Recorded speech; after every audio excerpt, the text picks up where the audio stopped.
and the sky was darker than we remember. He was born. A fragile egg among a dozen others, shaking in the dampness of a moss-covered nest. Thunder cracked, a shadow passed, one egg broke. Out came a creature, no bigger than a lizard, wet, shivering, blinking for the first time. He didn't know it, but that first breath was the beginning of an empire. The jungle watched, the winds listened, and the earth remembered his name, Tyrannosaurus Rex, the tyrant lizard king. But he was not born a king.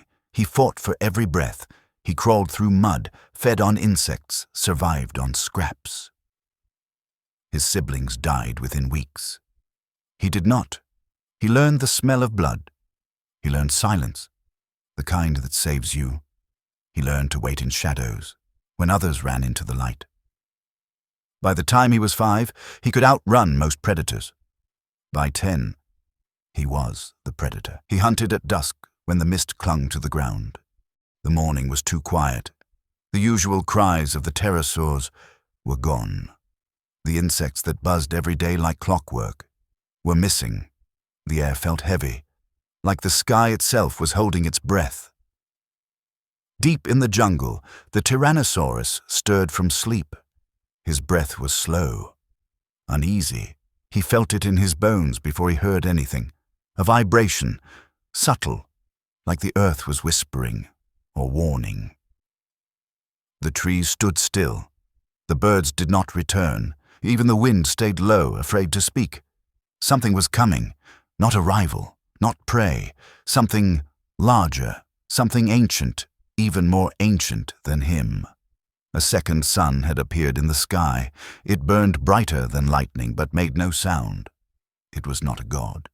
It was not a predator.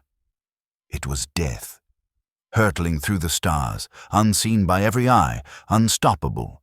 A fireball from beyond the sky, a visitor that did not come to learn. It came to end. Meanwhile, the Tyrannosaurus walked to his territory's edge. His jungle was still alive, for now. A lone herd of triceratops drank near the riverbed, unaware that this would be their last day. The king watched them, but did not charge. Hunger didn't speak to him today. Something else did. Fear. For the first time in his reign, he did not feel like the hunter. He felt like the hunted. Not by a creature, but by time itself. The sky began to turn a strange shade, not red, not orange, but something unnatural. Flocks of creatures fled south in screeching panic. The king stood alone in the clearing and raised his head to the sky. He roared, but no one answered. The jungle trembled, not from the sky, but from the ground. Another had entered his domain, a challenger, a younger male, almost his equal in size.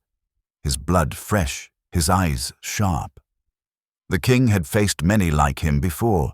He had broken necks with one bite, crushed ribs beneath his claws. But today, something felt different. His limbs ached, his vision blurred at the edges. His age, once hidden beneath fury and muscle, was now beginning to show. Still, he stood. He faced the intruder. Smoke swallowed the sky. Daylight vanished like it had never existed. The earth groaned as if mourning its children.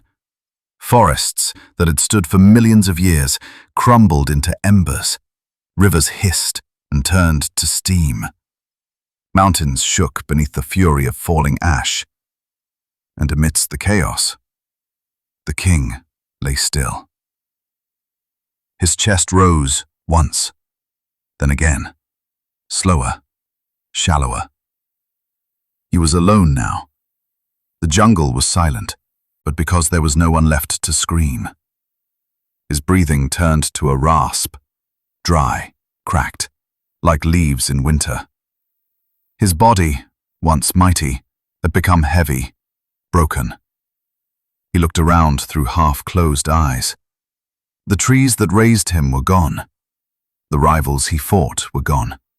The sky, his old companion, no longer offered its stars. The world he knew had ended, But still, something inside him remembered. A memory. The sun shining on his face as a youngling.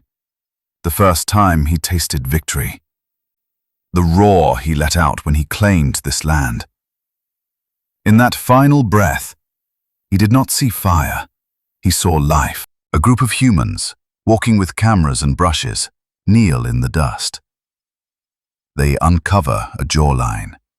They whisper. They stare.